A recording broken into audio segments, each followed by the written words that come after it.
Hey everyone, this is Stone with the Diabolical League of Awesome, and I'm here with the director and producer, Bart and Dimitri of The Imposter.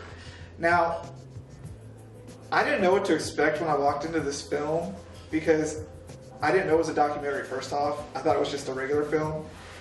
And so I felt really dumb when I watched it, because this film is about a man who lives in Spain who stole the identity of a kidnapped child, made his way into America, which is frightening enough as it is because everybody fell for it. And it happened here in Texas and San Antonio. Now, I felt really dumb because I lived in San Antonio in college when all of this happened, and I had no clue it happened. I was totally shocked by this movie when I watched it. In a good way? In a very good way, because I was like, how did this happen, and how was I there and didn't know? You know? Why did you guys make this movie? Well, you know, as a documentary maker, you're constantly waiting to come across a story which is as unusual and extraordinary as this one. I mean, you know, I'm not sure how many stories like this exist in the real world which are true, and you know, and if it was a work of fiction, you might, as you say, you might not believe it.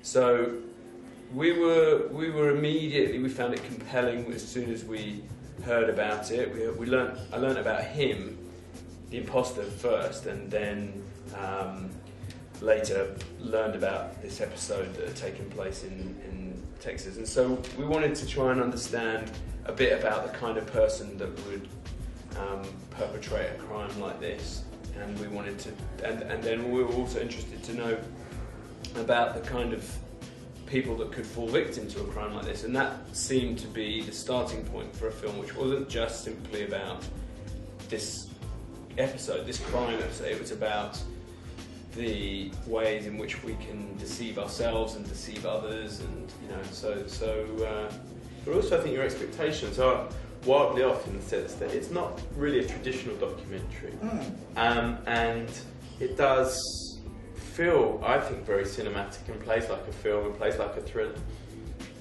But it's a story which, and some people have asked us, you know, why didn't you do this as a scripted narrative film? Actually, the power of it for me is that it happened. It's true, and if you watch those events as a scripted film, it wouldn't be plausible. You think, that would never happen. Come on, that would never happen. But the extraordinary thing about this story is it actually happened. And that's one of the most amazing and intriguing parts of the whole experience. It's quite frightening that this happened and these people fell for it. I mean, he looked nothing like their child. And that's the question you guys brought up at the end, is how could they fall for this? But I think that's one of the central questions of the film, and I think, you know, part of what that is about is, you know, and we obviously we don't want to give away too much of, you know, what happens in the film, because I think there are a lot of things that audiences won't expect, and I think there are things that they should discover when they're in the cinema. But I also think, you know, that, you know, until, you know, you have been in that position, you know, is this about wanting so desperately to believe something that your mind will go to those lengths to deceive yourself? You know, those are one of the central questions, really. And I think one of the interesting things, you know, and at the centre of it is a very, you know, is a tragic situation of a child who disappears and a family who are desperate to find their kid again, and you know, and what lengths might that make you go to? And there's all of those questions the audience has to kind of confront and ask themselves. You know, what lengths will someone go to get a family, and what lengths will a family go to for other members of their family or for their own child, or what are the lies we're prepared to believe, both as the individuals in the film and both as an audience. You know, you have to confront that. What do you believe? What are you prepared to believe? Well, it went into some very dark areas at the end with the investigations and all of that. And no one really knows what happened to this kid, and I feel really bad for it, but I have a son, and I would know him from anybody. And would I be desperate enough to replace him with someone else? I don't know if I would. So I really question these people. And the film had me ask a lot of questions about these people towards the end, because it almost seemed like there was something more to it. Like that's a whole another documentary that could be made. And so when you dealt with the family, how cooperative were they? But I think they were cautious initially, and I think that they obviously there's a part, as Carrie says in the film, as she would say, how could we be so stupid? Is how she would explain it, and I think so. They're cautious about that, and they're cautious because they haven't always felt that when they have given their account, it's been treated seriously or respectfully, or they haven't necessarily been able to they haven't been able to answer those questions which you just posed in a way that's been able to air fully. And I think that was one of the reasons they wanted to, participate ultimately, was because there had been a lot of things that were out there. There had been things written, in national media, and there had been a fiction film based on this story made in which they were not handled favourably, to say the least. And I think they felt that they hadn't really had the opportunity to say some of the things that they say in the film, which speak directly to your point. And I think that's something that we want to avoid going into before people go to the movies. But in answer to your question, they were naturally suspicious because, or reticent because they hadn't had the best experiences with the media, and they hadn't had the right of reply to some of these things. And so, but I think, having seen it, I think they feel that it's a pretty honest representation of what they went through, what they experienced, and as extraordinary as that is and hard to relate to. But you suddenly find yourself understanding how this unfathomable situation can come about. So now I want to talk about the imposter himself. The man was a little crazy. Some of the things he did in the news footage that was shown when he was in jail, were you nervous about dealing with him at all? Do you mean actually nervous for our own safety? Anything and everything.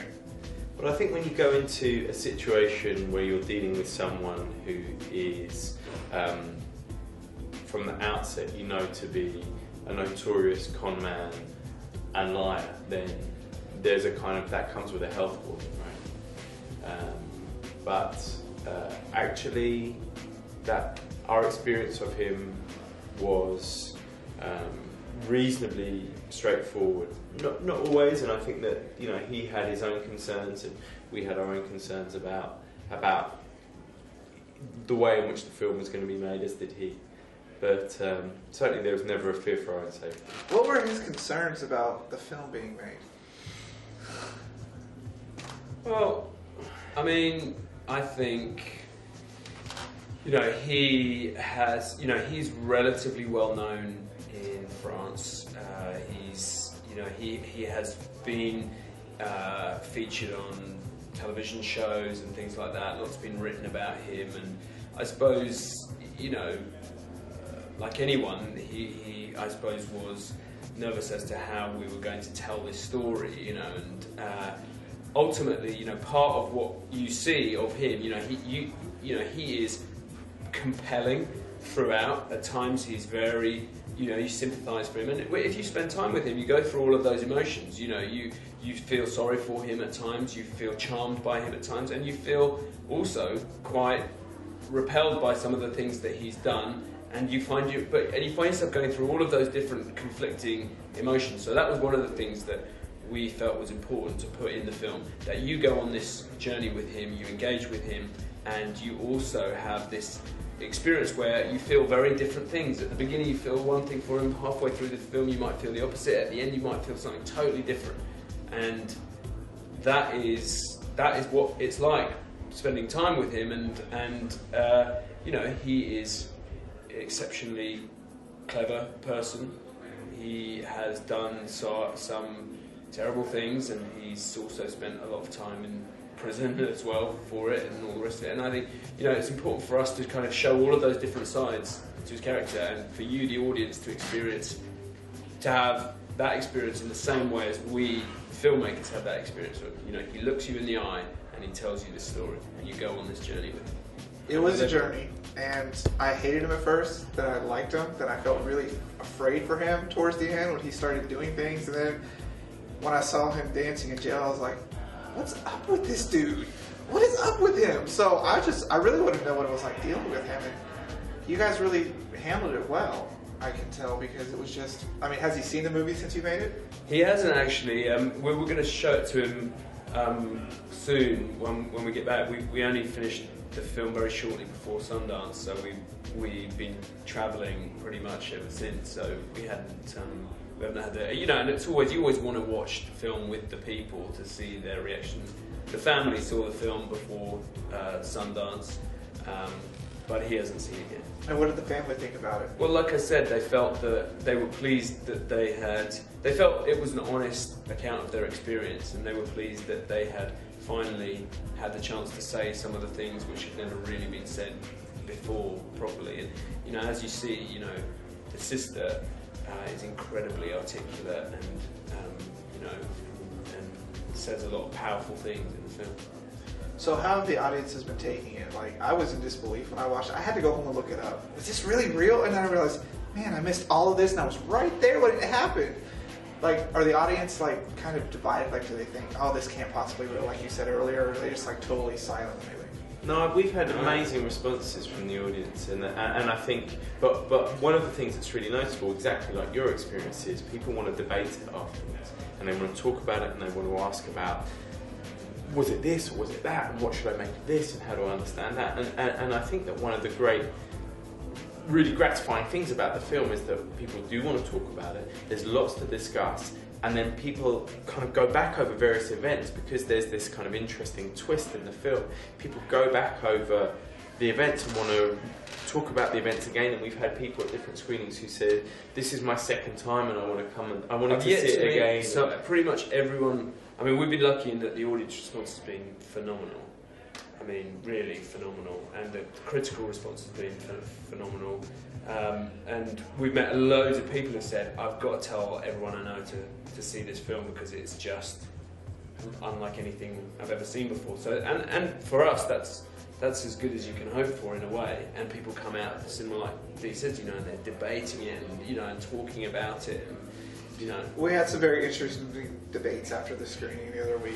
It was quite interesting. I'm not going to talk about it here because we want them to go watch it, but absolutely. It was very divided on things that had happened. And it was like you could see the two sides, and then we just had to kind of part our ways. So it's one of those ones that I think that's true for all of the screenings we've been in, by the way. That has happened. And exactly that experience you've had, we've seen it, you know, all around the country. What did you think about that crazy old man investigator? He's like typical Southern Texan redneck right there. Was he just always that funny? Because he was just a funny guy. He's an incredible character, and that is what he's really like. He is genuinely larger than life, and you know, he's like a character from a Coen Brothers movie. He's great. But what did I think of him? I'm incredibly fond of him. He's a little eccentric, but he's quite a special character. Did you meet him yet? Yes, he was. In fact, he was here. He came to the screening. Yeah, he was here on Friday. I would have gone to shake that dude's hand. You're awesome. Yeah, well, he may be. I think he may come to another screening. So I hope you get that opportunity. Yeah, he's. You know, we've met. You know, making the film and travelling here, we've met quite a lot of, you know, great characters, and he's one of them. Well, it was a very good film, The Imposter. I'm glad you enjoyed it. I was just shocked by it. Everyone in the theater was shocked by it. What was that? Just shocked. I was like speechless afterwards. Then we started the debates, and it was just awesome. So, you guys did a fantastic job. Thank you for taking this time to talk to me, because I like to talk to people, the movies that really just got to me, and this is one of the ones that just got to me. I was like, I've got to talk to these guys. Awesome. So it was fun to pick your brains, and hopefully you guys won't have your identity stolen by the imposter. Let's hope not. We never know. You don't even know if you're talking to the right. Is this really us? Oh, now you're going to pull that one on me. So, good luck at South by Southwest. Maybe we'll run into each other again. Yeah, it's my pleasure. Lovely to meet you, man.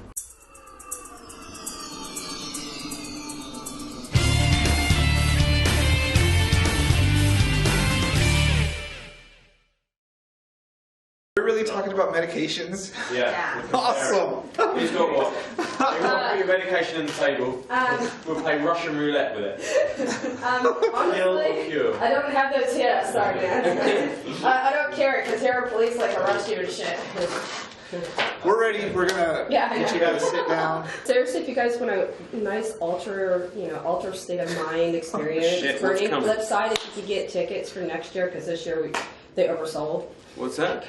It's the mini Burning Man. Have you ever heard of Burning Man? Yeah, of course. It's one of the largest Burning Man in the United States that is not Burning Man because we can't seem to get our thing past 2,500 people.